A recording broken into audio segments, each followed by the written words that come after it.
রাসূলুল্লাহ সাল্লাল্লাহু আলাইহি ওয়াসাল্লামের যে শান, যে মর্যাদা, তিনি যে শেষ নবী এবং তারপরে যে কোনো নবী আসবে না, এবং কেন তিনি শেষ নবী, তার মধ্যে স্পেশালিটি কি কি আছে, এই বিষয়গুলো নিয়ে একটু সংক্ষিপ্ত কথা বলবো ইনশাআল্লাহ।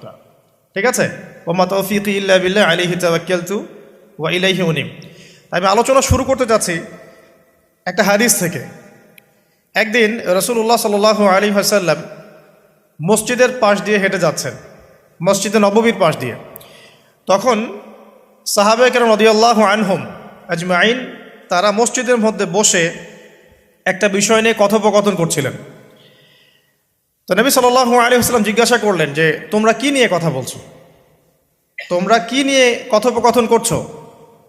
তখন সাহাবায়ে কেরাম রাদিয়াল্লাহু আনহুম তারা বলছেন যে আমরা কিয়ামতের আলামতগুলো নিয়ে কথা বলছিলাম। কি নিয়ে কথা বলছেন? কিয়ামতের আলামতগুলো নিয়ে সাহাবীরা কথা বলছেন। তো সাহাবীদের কিয়ামতের আলামত নিয়ে কথা বলার কি দরকার ছিল? তাদের সময় তো আর কিয়ামত হবে না। দরকার ছিল কি? সচেতনতা। তারা ফিতনায় নিজেরা যেন না পড়ে যান, এই জন্য সতর্ক থাকতে চাইতেন। এই কারণেই ফিতনাময় পরিবেশ নিয়ে আলোচনা করতেন। তো নবী সাল্লাল্লাহু আলাইহি ওয়াসাল্লাম তখন বললেন, দেখো, যতদিন পর্যন্ত 10টা আলামত প্রকাশ হচ্ছে না ততদিন পর্যন্ত কিয়ামত হবে না। কয়টা আলামত? 10টা। নবী সাল্লাল্লাহু আলাইহি ওয়াসাল্লাম প্রথমে বললেন 1 নাম্বার হচ্ছে মাসিহুদ দাজ্জাল। কি নাম? মাসিহুদ দাজ্জাল। 2 নাম্বার হচ্ছে ইয়াজুজ এবং মাজুজ।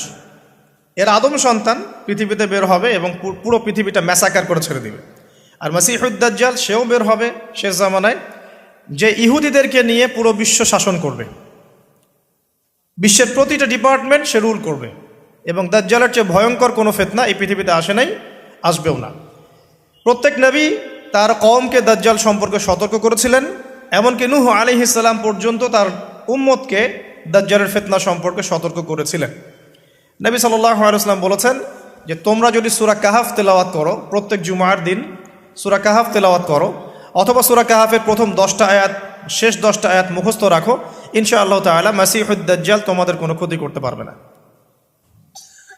1 মাসিহুদ দাজ্জাল, 2 ইয়াজুজ আর মাজুজ, 3 হচ্ছে ঈসা ইবনে মারইয়াম। ঈসা ইবনে মারইয়াম যতক্ষণ পর্যন্ত না আসছেন, পৃথিবীতে আবার ইউটার্ন না করছেন এবং তার হাতে মাসিহুদ দাজ্জাল নিহত না হচ্ছে, কিয়ামত হবে না। 4 দাব্বাতুল আরদ, অর্থাৎ পৃথিবীর ভিতরে একটা প্রাণী আছে, মাটি ফেরে এই প্রাণীটা বের হবে কিয়ামতের আগে আগে, এবং এই প্রাণীটা মানুষের সাথে কথাবার্তা বলবে, কথা বলতে পারা প্রাণী। এ যতক্ষণ বের হচ্ছে না কিয়ামত হবে না ইনশাআল্লাহ তাআলা। কটা বললাম? 4টা। 5 হচ্ছে দুখান বা ধোঁয়া। এই পুরো পৃথিবীর আকাশটা একটা নির্দিষ্ট সময় পর্যন্ত ধোঁয়ায় ছেয়ে যাবে, এবং হতে পারে, আল্লাহু আলাম, হতে পারে যে সূর্যের আলো পৃথিবীতে পৌঁছাবে না, এমন ধোঁয়া হতে পারে। পুরো পৃথিবীটা ধোঁয়ায় ছেয়ে যাবে, এটা সূরা দুখানের মধ্যেও বলা আছে। এটা 5। 6 নম্বরে নবী সাল্লাল্লাহু আলাইহি ওয়াসাল্লাম বলছেন যে একটা ভূমিকম্প হবে পৃথিবীর পূর্ব দিকে। পৃথিবীর পূর্ব দিক মানে এই যে ভারত, পাকিস্তান, বাংলাদেশ, শ্রীলঙ্কা, ইন্দোনেশিয়া, ঠিক আছে, এই সিঙ্গাপুর, এই যে কন্টিনেন্ট, মালয়েশিয়া, এটা পৃথিবীর পূর্ব দিক। এদিকে একটা ভূমিকম্প হবে। তারপরে 7 পৃথিবীর পশ্চিমে একটা ভূমিকম্প হবে। পশ্চিম মানে বোঝেন না?